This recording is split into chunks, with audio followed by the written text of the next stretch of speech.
குருவும் புதனும் இணைவு ஜாதகத்தில் இருந்தால் ஞானம் சம்பந்தப்பட்ட விஷயங்கள் அதிகமாக இருக்கக்கூடிய தன்மை இருக்கும். குரு பகவானுடைய அனுகிரகம் அப்படின்ற ஞானமும் சேரக்கூடிய தன்மை இருக்குமா? இருக்கும்.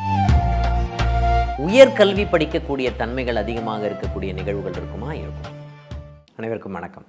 இப்போ பேச போகிற டாபிக் குருவும் புதனும் இணைவு ஜாதகத்தில் இருந்தால் என்ன மாதிரி அவங்களுடைய தன்மைகள் இருக்கும், எப்படி படிப்பாங்க அப்படின்னு சொல்லலாம். ஞானம் சம்பந்தப்பட்ட விஷயங்கள் அதிகமாக இருக்கக்கூடிய தன்மை இருக்கும். உயர்கல்வி படிக்கக்கூடிய தன்மைகள் அதிகமாக இருக்கக்கூடிய நிகழ்வுகள் இருக்குமா? இருக்கும். நிறைய PhD லெவலில் படிக்கக்கூடிய தன்மை, முக்கியமாக பார்த்திங்கன்னா குருவும் புதனும் ஒன்றாக இருக்கக்கூடிய தன்மை ஆன்மீகம் சம்பந்தப்பட்ட விஷயத்தை படிக்கக்கூடிய தன்மை, இலக்கியம் சம்பந்தப்பட்ட விஷயத்தை படிக்கக்கூடிய தன்மை, PhD சம்பந்தப்பட்ட விஷயத்தை உருவாக்கக்கூடிய தன்மை, ஃபைனான்ஸ் சம்மந்தப்பட்ட விஷயங்கள்லாம் படிக்கக்கூடிய தன்மை, அக்கௌண்ட் சம்மந்தப்பட்ட விஷயங்கள்லாம் படிக்கக்கூடிய தன்மை, ஐடி சம்மந்தப்பட்ட விஷயத்தில் புதுசாக ஏதாவது உருவாக்குவது அப்படின்ற ஒரு விஷயத்தெல்லாம் இவங்க தான் உருவாக்கிகள்னு சொல்லலாம். லாஜிக்கல் மைண்ட் அப்படின்ற ஒரு விஷயமும் முக்கியமாக இந்த புதன்னாவே லாஜிக்கல் மைண்டுன்னு சொல்லுவோம். நம்ம இந்த லாஜிக்கல் பிரெயின் சம்மந்தப்பட்ட விஷயங்கள் நல்லாயிருக்கும். அதுக்கு குரு பகவானுடைய அனுகிரகம் அப்படின்ற ஞானமும் சேரக்கூடிய தன்மை இருக்குமா? இருக்கும். இவங்க எல்லாமே புது விஷயத்தை படைக்கக்கூடிய திறமைசாலிகள் அப்படின்ற ஒரு விஷயம் மிளிரக்கூடிய தன்மைகள் இருக்குமா? இருக்கும். இதெல்லாம் சின்ன வயசில் தெரியுமா அப்படின்னா தெரியாது. படிப்பு சாதாரண படிப்பாக இருக்கும். ஆனால் இவங்க போக போக போக இவங்களுடைய வளர்ச்சி பிரம்மாண்டமான வளர்ச்சி இருக்கக்கூடிய தன்மை கொடுக்குமா? கொடுக்கும்னு சொல்லலாம். இப்போ ஐடி சம்மந்தப்பட்ட விஷயங்கள், நுணுக்கமான நிறைய விஷயங்களுக்கு சொல்யூஷன் கொடுக்கக்கூடிய தன்மை கொடுப்பார்கள் சொல்லலாம். அப்போ குரு புதன் காம்பினேஷன் இருந்தாவே, ஆனால் உடல்நிலை சம்மந்தப்பட்ட இடத்துல கொஞ்சம் கவனமாக பார்த்து கொள்வது நல்லது அப்படின்னு சொல்லுவாங்க. சில இடத்துல இந்த பேச்சின் மூலமாகவே, குதர்க்கமான பேச்சின் மூலமாகவே சில இடத்துல மாட்டிப்பாங்கன்னு சொல்லலாம். ஓகேங்களா?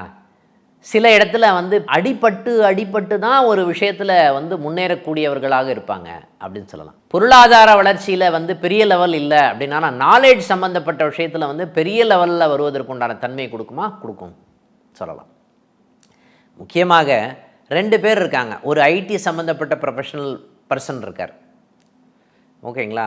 அவருக்கு மாதத்துக்கு 4 லட்ச ரூபா 5 லட்ச ரூபா சேலரி வாங்கும். ஆனால் குரு புதன் காம்பினேஷன் ஒருத்தருக்கு இருக்குதுன்னு வச்சுக்கோங்களேன், அவர் நாலேஜ் வைஸ் பிரம்மாண்டமாக இருப்பார். அவனுக்கு சேலரி பார்த்திங்கன்னா கம்மியாக தான் இருக்கும். இவர் கம்பேர் பண்ணி பார்த்திங்கன்னா கம்மியாக தான் இருக்கும். ஆனால் அந்த ஐடி ப்ரொஃபஷனல்னு சொல்கிறோம்ல, அவரை விட பார்த்திங்கன்னா இவர் ஞானம் சம்மந்தப்பட்ட விஷயங்கள், ஸ்பிரிச்சுவல் சம்மந்தப்பட்ட விஷயங்கள், எல்லா விஷயத்தையும் அணுகக்கூடிய தன்மை, எல்லா விஷயத்துலேயும் ஞானம் சம்மந்தப்பட்ட விஷயங்கள் மிளிரக்கூடிய தன்மை, இதெல்லாமே ஜாஸ்தியாக இருக்குமா? இருக்குன்னு சொல்லலாம். ஐடி சம்மந்தப்பட்ட நாலேஜ் இவரை கம்பேர் பண்ணி பார்த்தீங்கன்னா, இந்த ஐடி சம்மந்தப்பட்ட ப்ரொஃபஷனல் பர்சன் இருக்கார்ல, அவருக்கு நாலேஜ் கம்மியாக தான் இருக்கும் அப்படின்ற மாதிரி அமைப்பு இருக்குதுன்னு சொல்லலாம். படைக்கும் போதே சில பேர் என்ன பண்ணுவாங்கன்னு பார்த்தீங்கன்னா, நாலேஜை ஜாஸ்தியாக கொடுத்துருவாங்க. ஓகேங்களா? அவங்களுக்கு சேலரி எல்லாம் கம்மியாக தான் இருக்கும் அப்படின்ற மாதிரி அமைப்பு இருக்குது. ஓகேங்களா? சில பேருக்கு மட்டும் பார்த்திங்கன்னா சேலரி அதிகமாக இருக்கும். சார் என்னை விட நாலேஜ் கம்மி சார், அவன் போய் எப்படி சார் இந்த அளவுக்கு சேலரி வாங்குறான் அப்படின்னே கேள்வி வரும். என்னை விட நாலேஜ் கம்மி சார், அவன் நல்லா சம்பாதிக்கிறான் சார் அப்படின்னே சொல்லுவாங்க. இவனுக்கு நாலேஜ் சம்மந்தப்பட்ட விஷயங்கள், குரு புதன் காம்பினேஷன் இருக்கவங்களுக்கு நாலேஜ் சம்மந்தப்பட்ட விஷயங்கள் பிரம்மாண்டமாக இருக்கக்கூடிய தன்மை கொடுக்குமா? கொடுக்கும்னு சொல்லலாம்.